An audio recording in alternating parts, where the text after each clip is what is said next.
Hello everyone मैं जाज्ञासिनी स्वाई ट्राइमेटिक्स पढ़ेबी chapter 7 blood anatomy of physiology. तो ब्लड है ब्लड स्टडी और लिम्फ स्टडी कहते हिमाटोलॉजी। ब्लड पीएच है 7.4, तार स्पेसिफिक ग्रेविटी है 1.055 टू 1.065 और तार विस्कोसिटी है 3.5 टू 5.4। गोटे आडल्ट ह्यूमन 5 लीटर ब्लड थाए जोटा कि बॉडी वेट 8%। ब्लड है गोटे फ्लूइड कनेक्टिव टिश्यू सेल आम सेल बॉडीटा गोटे सेल तैयारी सेल है structural functional unit of life.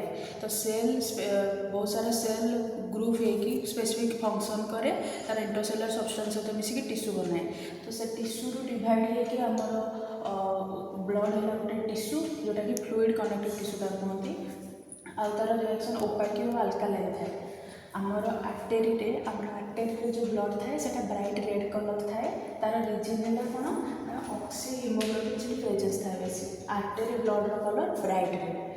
Venus blood colour dark red थाए तार रिजन है जो हिमोग्लोबिन था रेड्यूस्ड फॉर्म में थाए। सो venous blood colour red dark red थाए।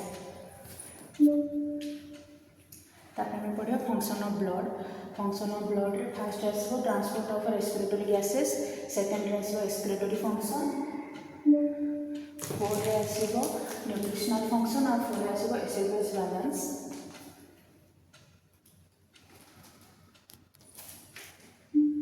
पांच आसो transport of hormones, protection of defence, temperature regulation, water balance, osmotic pressure. Three total है ब्लड रो फंक्शन। फास्ट है ट्रांसपोर्ट ऑफ रेस्पिरेटरी गैसेस। तो हमारे ब्लड रे जो आरबीसी डब्ल्यूबीसी प्लेटलेट्स एमती सब अच्छी आरबीसी रे थाए हिमोग्लोबिन। तो जो हिमोग्लोबिन थाए से हेल्प करे आमर रेस्पिरेटरी गैसेस O2 और CO2 मेनली इनवॉल्व थाए से O2 नहीं था CO2 एक्सचेंज करता हो। तो से हिमोग्लोबिन हेल्प करे से O2 लंग्स लेकिन टिश्यू जाए ना तापर टिश्यू यूज कर से ऑक्सीजन यूज करके CO2 रिलीज कर से CO2 को पुणी थोड़ा हिमोग्लोबिन आसिक लंग्स में पहुँचा तापर एक्सेल आउट होता है जोटा कि टिश्यू रे पहुँचिकी फूड ऑक्सीडेशन होता है जहाँद्वारा हमको एनर्जी मिलता है। Second excretory function. Excretory function मैंने आम जो ऑक्सीडेशन है फूड ऑक्सीडेशन पर एनर्जी रिलीज है। एनर्जी रिलीज है CO2 जमी गोटे excretory product metabolic waste urine जमी यूरिया यूरिक एसिड एगुड़ा सब मेटाबॉलिक वेस्ट एगुड़ा सब ब्लड थ्रू रे एक्सक्रीटरी प्रोडक्ट जाकि किडनी स्किन और लंग्स थ्रू रे बाहर को बाहर किडनी रे यूरिन बाहर स्किन रे हमर झाल लंग्स थ्रू रे CO2 रिलीज हुए। तापर है हमर न्यूट्रिशनल फंक्शन।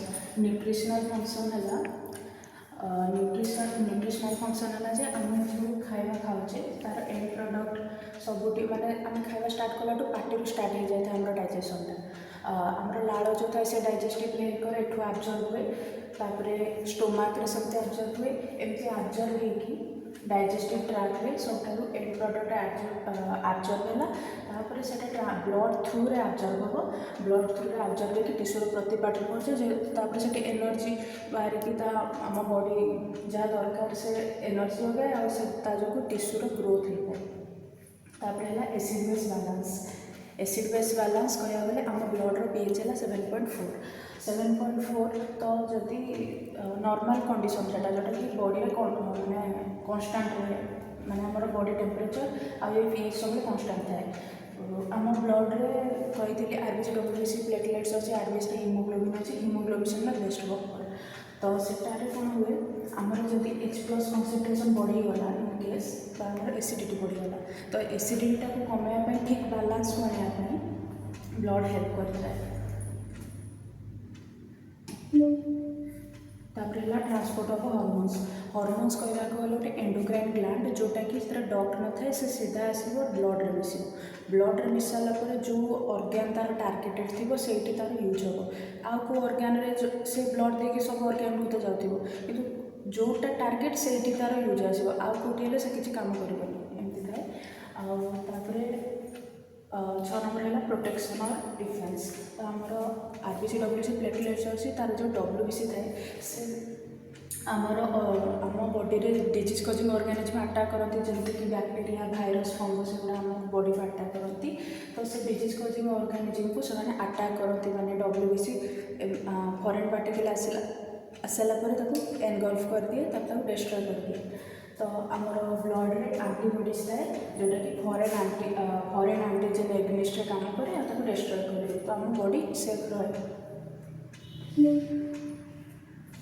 तापर है टेम्परेचर रेगुलेशन आमर नॉर्मल बॉडी गोटे टेम्परेचर थाए जोटा कि 98.4 डिग्री फारेनहाइट और 37 डिग्री सेल्सियस आम टेम्परेचर मापू तो आमर बॉडी रे जदि को फॉरेन पार्टिकल अटैक कला कि आम देह माने खराब रहा तो आम टेम्परेचर बढ़ी रही है 37 डिग्री सेल्सियस अधिक थाए थर्मोमीटर मापिले जना पड़े जे आम टेम्परेचर अधिक अच्छी तो से ब्लड कौन करे वार्मर कूलर को करे आम WBC से फॉरेन पार्टिकल को अटैक करे तो से जो वार्मर थी कंडीशन थी वार्मरटा कूलर कर ब्लड तो टेम्परेचर आम बॉडी कन्स्टांट हो जाए। टेम्परेचर आम बॉडी कन्स्टांट रही आमर एंजाइम्स प्रॉपर फंक्शन करते एंजाइम्स गोटे जिन जोटा कि माने कैटालाइटिक हेल्प करे कामटा बहुत जल्दी कर दिए आउ एंजाइम्स जदि अधिक टेम्परेचर हम डिजेनरेट हो कम टेम्परेचर जदि हम से काम कर तापर आसला आमर वाटर बालांस है आम ब्लड बॉडी क्लॉट कंटेंट्स को मेंटेन करे और रेगुलेट करे।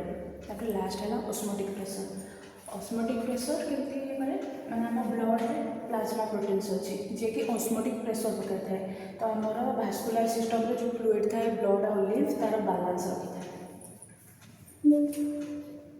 तापर है कंपोजिशन ऑफ ब्लड रे आसला प्लाज्मा ब्लड सेल और गैसेस एगुड़ा सब ब्लड रे थाए प्लाज्मा ब्लड सेल गैसेस तो ये प्लाज्मा रे थाए वाटर और सॉलिड वाटर 91% सॉलिड रे 90% सॉलिड रे थाए ऑर्गेनिक और इनऑर्गेनिक ऑर्गेनिक रे थाए कार्बोहाइड्रेट प्रोटीन लिपिड मेटाबॉलिज्म और एंजाइम इनऑर्गेनिक रे थाए Na+, K+, Ca2+, chlorine SO3- PO2-।